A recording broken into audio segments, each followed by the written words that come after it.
Selamat malam teman-teman semuanya. Kembali lagi dengan saya Abian dan kesempatan kali ini tadi aku habis keluar, aku masih belum mandi, ini masih gatal semua. Pada kesempatan kali ini kita akan belajar bareng, kita akan diskusi lagi mengenai sebuah metode dan juga ilmu filsafat, ataupun bisa dibilang adalah suatu aliran yang mungkin teman-teman ini jarang sekali terdengar, atau mungkin beberapa teman-teman udah tahu.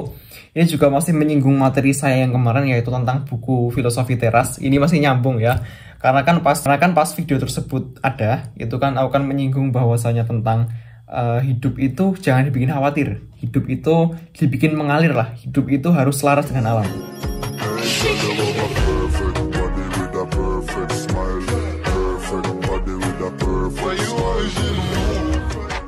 Nah, di sini kita akan belajar bareng mengenai yaitu adalah namanya itu filsafat stoikisme. Nah, mungkin teman-teman udah belajar sedikit lah, mungkin di TikTok, mungkin teman-teman udah sedikit tahu penjelasannya dari buku-buku filsafat ataupun dari buku Filosofi Teras kemarin.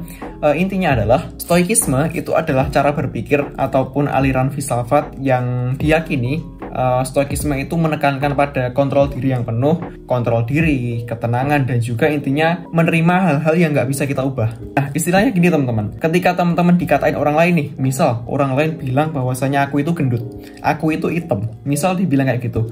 Di sini kita bisa merespon dengan dua jawaban sebenarnya.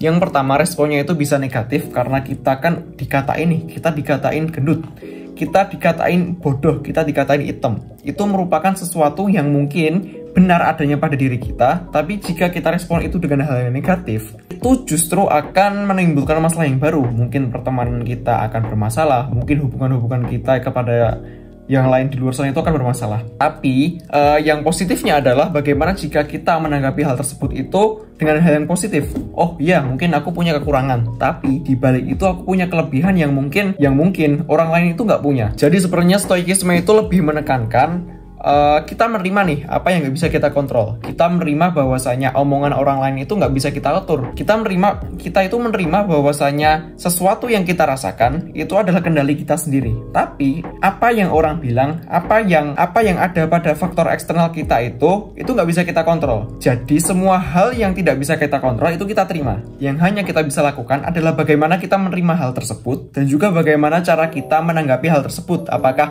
kita mau menanggapi dengan hal yang positif, ataupun kembali lagi, ataupun kita menanggapi hal tersebut itu dengan cara yang negatif pula. Oke, kita masuk ke prinsip dasar stoikisme. Jadi prinsip dasar stoikisme itu ada dua, yaitu adalah yang pertama itu adalah dikotomi of control, yang mana dikotomi kendali atau dikotomi of control itu adalah memisahkan antara yang bisa kita kontrol dan juga yang nggak bisa kita kontrol. Nah, ini adalah dikotomi of control itu adalah bagaimana kita memandang bahwasanya antara hal yang bisa kita kendalikan dan juga hal yang nggak bisa kita kendalikan itu dipisah. Jadi hal yang tidak bisa kita kendalikan itu adalah faktor eksternal, yang mana faktor eksternal ini itu adalah contohnya mungkin suatu peristiwa yang nggak bisa kita kendalikan, mungkin perkataan orang lain, mungkin keadaan sesuatu yang intinya ini tuh bisa datang kapanpun, tapi nggak bisa kita ubah nih. Nah, yang kedua adalah hal yang bisa kita kendalikan. Yang bisa kita kendalikan itu apa? Yang bisa kita kendalikan itu adalah bagaimana sikap kita menanggapi hal tersebut, bagaimana pikiran kita, dan juga tindakan kita setelah mendapatkan hal perlakuan semacam itu. Nah, yang bisa kita kontrol adalah sikap kita dan juga pikiran kita, bagaimana kita menerima hal tersebut, dan juga bagaimana cara kita menanggapi atas omongan orang lain tersebut. Nah, lalu bagaimana orang-orang stoik ini bisa menaruh kebahagiaan mereka?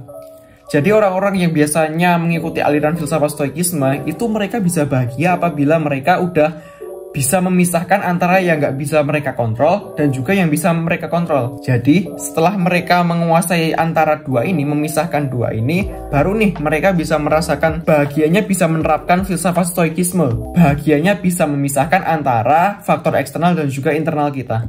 Nah, teman-teman, stoikisme itu sebenarnya bisa menjadi obat bagi teman-teman yang mungkin merasa khawatir yang berlebihan. Mungkin teman-teman yang kesehariannya itu sering mendapatkan ejekan. Mungkin teman-teman yang mungkin kesehariannya itu merasa tertekan ataupun sedang banyak masalah. Stoikisme ini itu bisa menjadi obat. Karena itu tadi, segala hal sesuatu yang bisa kita kendalikan itu datangnya pada diri kita. Sedangkan yang nggak bisa kita kendalikan, ya udah bagaimana caranya kita bisa menerima hal tersebut. Nah, pesan akhir dari saya adalah bagaimana kita bisa menerapkan hal stoikisme ini itu, atau ataupun kita bisa menerapkan hal positif dari video ini. Bagaimana caranya kita bisa menjadi pribadi yang bisa ikhlas terhadap perilaku orang lain. Mungkin kita bisa belajar bahwasanya di dunia ini itu nggak semuanya kita bisa kendalikan. Yang bisa kita kendalikan adalah diri kita sendiri. Bagaimana kita bisa menerima masukan dari orang lain, dan bagaimana sikap kita apabila mendapatkan perlakuan yang kurang baik nih dari orang lain. Oke, sekian dari saya Abian. Apabila ada pertanyaan mengenai stoikisme ataupun hal-hal yang masih dihubungkan antara kontrol diri dan juga dikotomi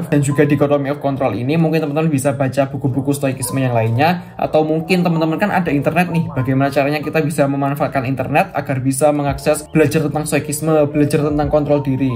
Oke, selamat menjadi pribadi yang lebih baik. Terima kasih, saya Abian, selamat malam, sampai jumpa di video yang selanjutnya. Terima kasih.